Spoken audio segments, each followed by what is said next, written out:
Everybody right now is cramped up in their homes. So if we can give them a piece of who we are now through either donating family meal packets or, launching a brand new product that they can pre-order and pick up, those little experiences are going to stick with everybody because everybody right now appreciates everything a lot more. Last week, we basically had to empty all of our stores of all of the food. So we ended up donating all of it to kind of our guests, customers, and employees.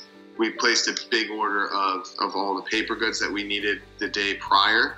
So that day, we put everything together in almost an assembly line. Sun Noodle, which is kind of the premier purveyor of Asian-style noodles in this area and actually across the U.S., donated not only a ton of extra product, but actually 2 employees per location to help us along. That almost augmented our overall supply that we gave out by almost 2x. We gave away 15,000 meals within the Montclair, Jersey City, and Maplewood markets, along with donating to the Hope House, the Kumac Food Bank, and the various amount of charities, and those charities would only take our raw food. So basically we donated all of our raw foods to food banks and charities, and then all the cooked food we put in packets and donated them directly to the consumer.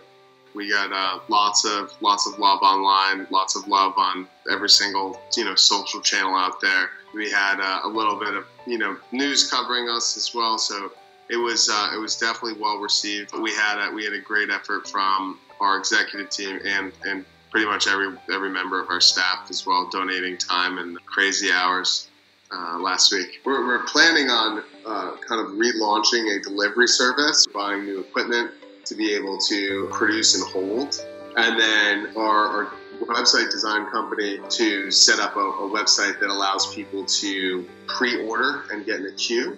We created 2 brands, Rock City Pizza Co. and Bang Bang Chicken. Rock City Pizza Co. is a Detroit pizza-style pizzeria, and Bang Bang Chicken is a Thai-style rotisserie chicken restaurant.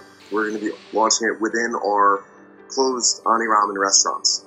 And that is because both of these travel very well. They're very quick to make, and we're positioned right next to hospitals. So we're going to be donating the majority of the food to the hospitals as well as supporting the community.